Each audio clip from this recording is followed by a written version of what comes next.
We may be about to witness a surprise red wave in November. Not only will Donald Trump landslide, but the House will flip Republican, the Senate will stay Republican, and the Republicans will control every branch of the government. Now, you must be saying, surely you jest, Tim. The polls are all favoring Democrats. Joe Biden's the favorite. The Democrats are favored to win back the House. They could maybe even win back the Senate. And you're right. That's true, too. You see, the reality is the polls are almost meaningless. The swing between one poll to the next, I can't even track anymore. I saw this story from The Hill, from Fury. A surprising Republican wave election could be looming. And I thought to myself exactly what I just said. No way. Come on. How many people are going to try and say Trump's going to win, but the polls are favoring the Democrats? So I started looking at the polls, and they're meaningless. I mean, most of them.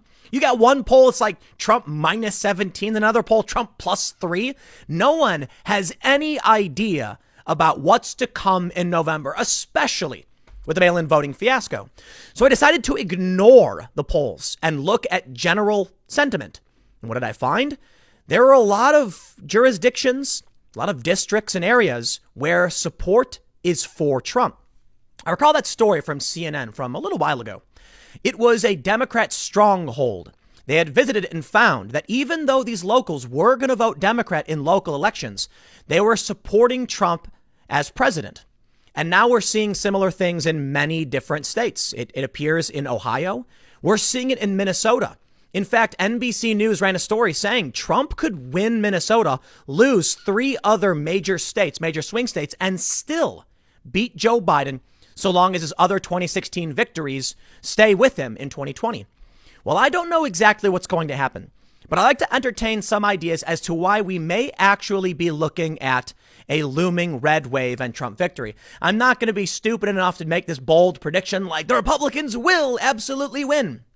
But I want to look at these polls, talk to you about why I just don't believe it, and then show you some stories which suggest we may actually be looking at a Republican victory. See, the media is doing the exact same thing they did back in 2015 and 2016. They haven't learned anything. And if we follow the polls like we did back then, it's possible that even though Trump is not favored to win, he still will win. But I do think that regular people are flipping for Trump in a lot of different ways. Notably, Time Magazine has a story about fringe conspiracy theories persisting. Now, I wonder if this is just an excuse they're going to try and use when they lose. Oh, all the people who voted for Trump just believe fake news and conspiracy posts on the internet. And this is true. I've personally met people who believe crazy things and support Trump. But this just shows the media has failed, and all the more reason not to trust them when their polls come out and say Donald Trump is up, down, left, right. None of it even makes sense, does it? So I look at sentiment. How many signs have you seen for Joe Biden? They exist. I've seen one in person, but I've seen more Trump signs than I can count. How many Biden hats, Biden supporters? Not a whole lot. The enthusiasm gap is a serious problem, and even progressives are pointing it out. This may be a red wave kind of year. So let's first take a look at what John Fury has to say, opinion contributor for The Hill, where he gives some examples of why he thinks there will be a Republican red wave. Before we get started, however, head over to timcast.com/donate if you'd like to support my work. There's many ways you can give. There's a P.O. box if you'd like to send stuff. But the best thing you can do, share this video. If you think what I'm saying is reasonable, rational, and important, sharing is the best way to support my work because I don't have a big marketing department. I just rely on shares, word of mouth. If you really want to support me and make sure you're getting all the videos I put out, then subscribe, hit the like button, hit the notification bell. Let's read this story from The Hill first and then go through the data. A surprising Republican wave election could be looming. Fury writes, political waves come unexpectedly. That is especially the case when it comes to the House of Representatives. In 1994, nobody expected the House to flip to the Republicans for the first time in 40 years. The contract with America was seen as a curiosity. Rep. Newt Gingrich's vanity project. The media roundly lampooned it, and then November rolled around and history was made. In September 2006, George Bush wasn't that popular. The Iraq War wasn't going that well. But most pundits and most Republicans thought the House would hold. Then the rep, Mark Foley, from Florida. Scandal consumed Washington, and Nancy Pelosi was swept in as history's first female Speaker of the House. In September 2010, after the Tea Party summer, the smart set still didn't see how the future would unfold. I remember seeing an analysis from an investment bank which confidently predicted the House would stay in Democratic hands. Oops. The election in 2018, perhaps, was more predictable. The Democrats raised unprecedented gobs of money and mounted unprecedented opposition to the unpredictable presidency of Donald Trump. But that new House majority was built on an unsteady foundation of districts that were initially captured by Trump 2 years before. Which brings me to my first point. How many of these districts were moderate districts that were looking to a Democrat who would be just outside of the culture war? Please bring back kitchen table issues. We want health care. We want to talk jobs and immigration, not this orange man bad stuff. The joke I often make is that just like Isildur with the One Ring in Lord of the Rings, once they got elected and they stood atop Mount Doom ready to cast Orange Man Bad into the fire, they turned and said, no. Instead, they decided to impeach Donald Trump. Okay, if you don't get the reference, the point I'm making is that we elected these people, the moderates did, because they wanted someone to go in and stop the bickering between Democrat and Republican. Instead, what happened is they got in, and as soon as the Democrats had power, they all yelled collectively, Orange Man bad. Let's spend all our time trying to impeach him. Getting very little done. So why would voters still trust them? Maybe they won't. It's just one reason they may feel betrayed and switch back to Trump. Let's read more. Most analysts now believe that Trump will lose his bid for re-election and Pelosi will stay on as speaker. But I wonder if that's true. What are Democrats running on? Well, the smart ones are running on healthcare, the same issue that carried them to victory in 2018. But the top of the ticket isn't focused on healthcare. It's focused on hating Donald Trump. Will hating Trump work in districts that went for Trump the first time? I don't know. No, personally, I think no. These were districts that voted for Trump. They didn't hate the man. They wanted results. When they felt like they weren't getting results, they voted in Democrats. The Democrats then tried to impeach Trump. And boy, maybe they'll just sit this one out, in which case Trump's fervent and vocal base will sweep in, giving him the victory. He says it certainly works on raising money from the uber wealthy who despise Trump because he is a traitor to their class. But for normal Americans, those who want to get back to work, those who want their schools to reopen quickly, those who want to be able to dine outside without getting harassed by masked marauders disguised as social justice warriors, those who respect the police and the American flag, hating Trump isn't the main message they want to hear. He goes on to say, I look at the middle of Michigan, the 8th and 11th districts, and I see voters who voted for Trump, but also voted for Governor Whitmer. And I wonder if they are so enamored with the ridiculous lockdowns that have closed small businesses and penalized citizens who wanted to visit their cottages and do some recreational boating.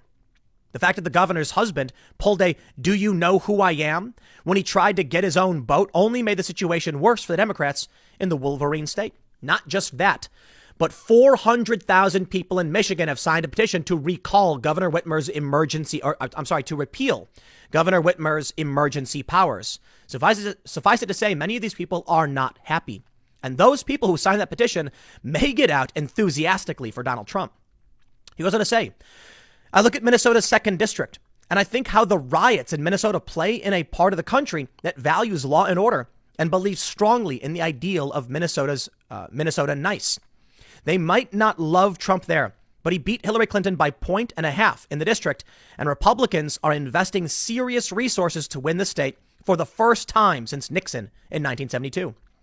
I look at New Jersey's 7th district, and I see a scion of a famous governor running on the Republican ticket in a state that was hard hit by COVID. The current governor has used sky-high ratings to consolidate power and push a left-wing agenda. That is just now starting to garner strong opposition. Trump lost the district by 1 point, and most analysts see Tom Keene losing. But these are the type of districts that move quickly in a wave. The voters are restless to get on with their lives, disgusted by a political class that continually flouts the laws in private as they tout them in public. Pelosi's Hairgate is but one example of politicians behaving badly. Joe Biden is all about American calm again, as he sluggishly campaigns with his mask and his teleprompter. But if Trump's energy, enthusiasm, and vision prevails in November, look for Republicans to catch a ride and recapture the House majority. Waves are hard to see in September, but rise up quickly in November. I decided to look into the polls. Is what he's saying true? Do people really feel this way? It feels like a lot of speculative, I don't know, nonsense. I say similar things. I don't know. The polls say this, but I feel this way. Does it matter how I feel? I mean, kind of. I looked at the polls and the pundits back in 2016, and they said Hillary, Hillary, Hillary, Trump will never win. And I believed it. Now I don't trust them. People bring up a really important point, however. Hillary Clinton was despised, still is, by a lot of people. Joe Biden, not so much. He's not particularly threatening. Some people might actually be okay with sleepy, creepy Joe sleeping in his chair and leaving the job to Kamala Harris. However, as it pertains to Trump and the House, I don't think it matters so much if people are telling everyone they're going to vote Democrat or Republican for congressional candidates. You know why? We just saw a trans Satanist anarchist win the GOP nomination in a small jurisdiction because people just check the box for whatever name is on the Republican ticket. Okay. Now, some people are upset having realized that this individual's slogan for their campaign was F the police. Well, what do you expect? You didn't know who you were voting for. But this is still good news for Republicans in the long run, especially in the House. If people just care about Trump, maybe when they're polled, when it comes to the House, they say, I don't know. But when they show up for Donald Trump, they're going to go RRR all the way down. And that means the Trump bump, the enthusiasm gap for Trump will benefit everyone down ticket. I looked over to Ohio and I said, show me the polls. What do we got? Morning Consult has Trump up 5 points. Wow. But previously, Rasmussen had Biden up 4 points. Previous to that, Trump up 5, Trump up 4. Then before that, Trump up 1. It goes back and forth. It flip-flops, but they're different polls. So I have no idea who is correct. So I decided, let's look at the aggregate polling. Well, Rasmussen has Donald Trump +3. We just look back to Economist YouGov -14 or Reuters Ipsos -17. So which is it? Okay, hold on. The latest polling is from Rasmussen with +3. Then Fox News from only a few days before, and it's -3. So maybe times are changing and Trump is starting to improve, or maybe the polls are meaningless. And maybe basing our predictions on polls that were fairly broken back in 2016, not completely, but not completely accurate, maybe that's a waste of time for everybody. And what we need to do is look at the actual sentiment of human beings. What do they think and what do they feel? Now, I know pollsters are trying to do that, but maybe they're just doing it wrong.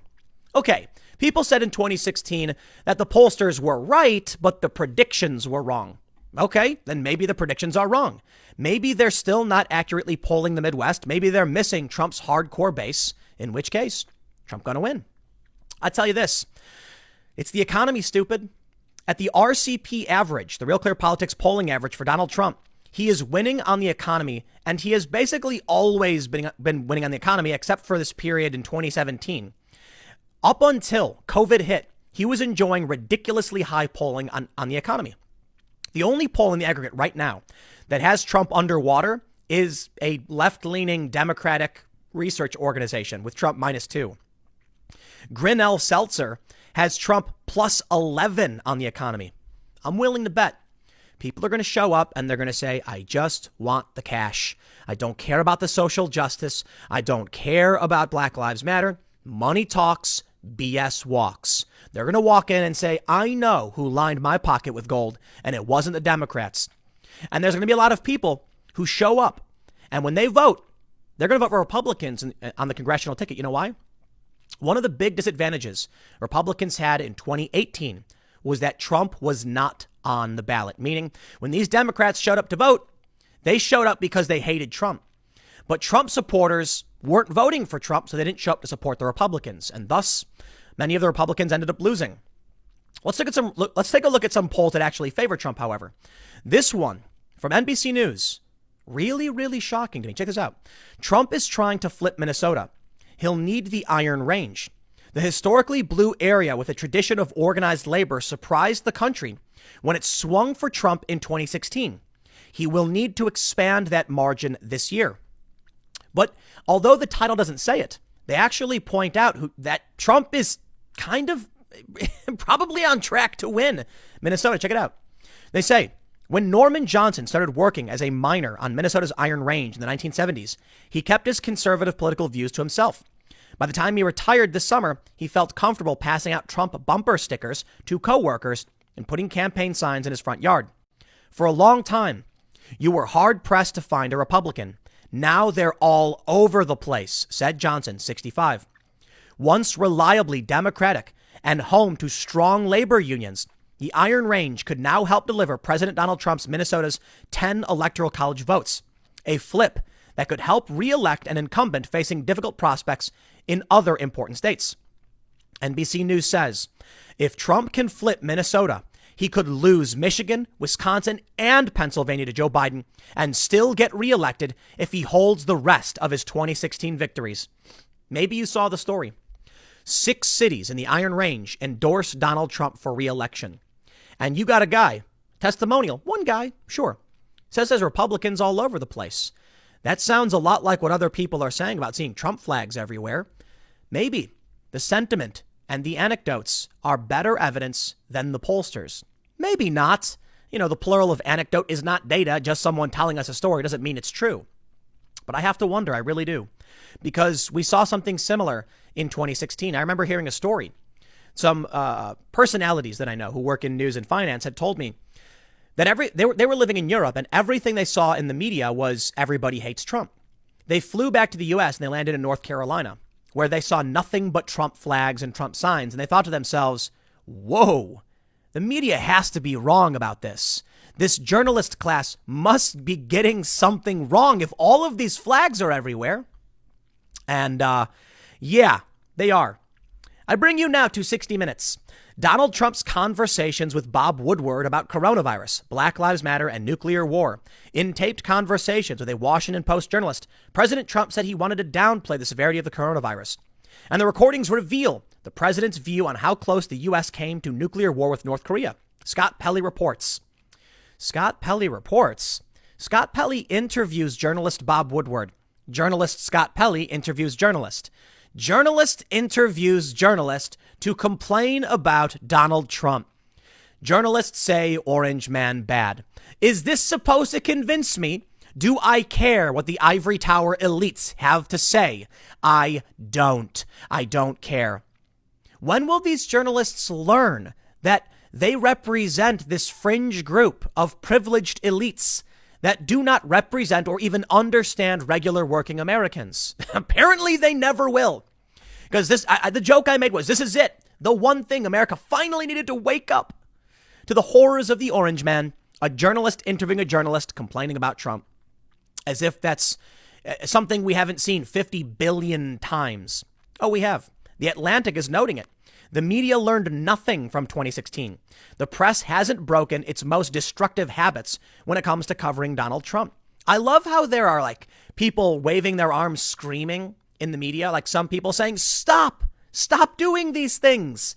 You are helping Donald Trump. But they don't listen because they're addicted to him. They are addicted to Trump. They love him. They love to hate him, but it makes them money. They don't want to stop. They can't stop. What do? I love hating on the media too. What can I say? The Atlantic says, we're seeing a huge error and a potential tragedy unfold in real time. That's a sentence that could apply to countless aspects of economic, medical, governmental, and environmental life at the moment. What I have in mind, though, is the almost unbelievable failure of much of the press to respond to the realities of the Trump age. Many of our most influential editors and reporters are acting as if the rules that prevailed under previous American presidents are still in effect. But this president is different. The rules are different. And if it doesn't adapt fast, the press will stand as yet another institution that failed in a moment of crucial pressure. Let me tell you. You see, they're not saying to the media to get in touch with regular working class people, talk to Americans and be authentic. They're saying stop playing by the rules. They haven't been playing by the rules, dude. That's the problem. Which brings me to one of the more hilarious stories we've seen yet. From Time magazine, how conspiracy theories are shaping the 2020 election and shaking the foundation of American democracy. Let me tell you this. If the media just played by the rules, reported fairly, stopped editing Trump out of context and screaming Orange Man bad nonstop, and gave him a fair shake on the things he did well and the things he did and the things he did poorly, perhaps the American people would trust the press more. They don't. So what do you get? Conspiracy theories. And this story from Time is actually quite funny. They talk a bit about QAnon. It's kind of silly, though, because some of the people they interview are talking about the problem of trafficking and how the Trump administration, the federal government under Trump, is actually rescuing a lot of kids. They then say they're parroting elements of the QAnon conspiracy. You know what? I don't care if they're criticizing or insulting Trump supporters as conspiracy theorists for believing things. I think a lot of these conspiracy theories are legit nuts, for sure. But I don't care if they're criticizing them. People are going to look at this story and they're going to say, oh no, Trump supporters are so dumb. So what? They're still Trump supporters. And these stories and these theories are animating them to go vote, right? Maybe this is why we'll see a red wave, because no one trusts the media anymore, because they were wrong in 2016 about so much, the pundit class, and they're false. They pull Trump quotes out of context. They lie about everybody. They lied about me. If they're lying, why should I believe them? And that leads people to seek out alternative means of communication, in which case they go online, they talk to other people, and they start believing in many different things. Many of these things become unhinged. I don't trust the media. I'm doing air quotes here because I do use mainstream media as sources when I can verify them. It's quite difficult sometimes. But the problem is that you do have a specific Democrat class in the media that seems to just frame everything in a positive light. I'll give you an example. You take Antifa and the Proud Boys. They fight. The reality is the Proud Boys decide to do a First Amendment protest marching around waving American flags.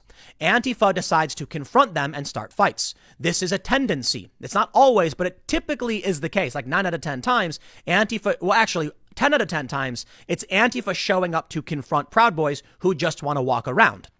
The fights are 9 out of 10 times started by Antifa at that point. What will the media show? 9 out of 10 times, it will show the Proud Boys and claim they're far-right extremists starting fight with peaceful protesters. Take a look at the riots. Remember when the MSNBC guy was standing in front of a burning police station saying it's mostly peaceful? Ah, yes, mostly peaceful. Yeah. Serial killers are mostly peaceful too. They only kill a small fraction of the people they come across. And people see this and they're like, what are you talking about? The riots are horrifying. Why can't I get an honest take from the press? You're not going to be able to, unfortunately, because they're more interested in defending, at least most of them, not all of them. They're more interested in defending their perspective, their frame of mind, and they are also ivory tower elites. So what do you think happens when you put Bob Woodward and Scott Pelley in a room together and have them talk to each other? Regular Americans roll their eyes and say, oh, enough already. The orange man is bad. I just don't care. And then people do their own research. Many of these people watch a Trump rally and realize the media's been lying. Some of them go down deep, dark rabbit holes of crazy websites and start reading crazy things and then believe crazy things. But guess what? They're all going to vote for Trump. So what does it matter? You've lost the trust of the people. The establishment is crumbling. The media has failed. And people will believe insane things because of it. But at the end of the day, they're all going to vote for Trump, right? Look, I don't know if there's actually going to be a red wave. I think there are many reasons to suggest that could be the case. But maybe the polls are accurate. I mean, Politico wrote not too long ago that they still can't accurately track Trump's base. And if we're looking at a huge margin of error of like 5 points on top of the existing margin of error because they can't track Trump's base, then Trump is winning across the board. Maybe Trump just wins a narrow victory in the Electoral College like he did in 2016. But will the Democrats accept it? That's the scary part. You see, the writer, Feary at The Hill, saying that it may be a surprise to people. It may be a surprise to many of these Democrats, but maybe if you've been paying attention, you expect Trump to do better than they're predicting, probably win. If that's the case, what will Democrats do when they lose and their entire worldview is shattered to a million pieces? It turns out you are not popular. You are not in the majority, and you have dedicated your identity and your life to chasing after something unpopular that nobody wants. In fact, you are the fringe. I think they'll have a nervous breakdown, and it could end up being really, really bad for a lot of these people and ultimately really bad for us. David Sirota of Jacobin Magazine says you're not being loyal by staying silent as Biden depresses voters. As Biden has ignored the Democratic base, polls now show he faces an enthusiasm gap. Progressive pressure is needed to force him to energize Democratic voters and defeat Trump. I don't know if he's right. I think the far left lurch is costing the Democrats union voters and, union Democrats. The far left lurch is scaring people away from the Democrats. There's no enthusiasm because the Democrats are split down the middle. How could they possibly win if progressives don't want Biden and they're mad at him, and union Democrats, middle of the road Democrats, don't want Biden because he's entertaining the far left too much? What do you do? I don't know. But Trump is picking up all the support on the other side. So you know what? Maybe there are many, many reasons to suggest the polls are all wrong. I don't know for sure, but I can add one more time. If we're getting a ridiculous violent swing, -17, +3, -14, it could just be that the media news cycle is erratic and insane, so people's opinions are changing like to ridiculous degrees. Or it could be that most people have made up their minds and the polls are bunk. In which case, I'm going to base my expectations off of what I see in the streets. And what do I see? Blue Lives Matter flags, Trump supporter flags. I'm in the suburbs. I'm in a blue suburb. I'm in a Democrat suburb. And I see very little support for Biden. But that's the issue there. The enthusiasm for Trump is more about, do you support him or oppose him? There are people who want to enthusiastically oppose Donald Trump too. So we will see. We'll see. Who will have the bigger base? I don't know. For that matter, who's going to cheat? I think it'll probably be the Democrats. So we'll see how it plays out. I'll leave it there. Next segment's coming up at 6 p.m. over at youtube.com/TimCastNews. Thanks for hanging out, and I will see you all then.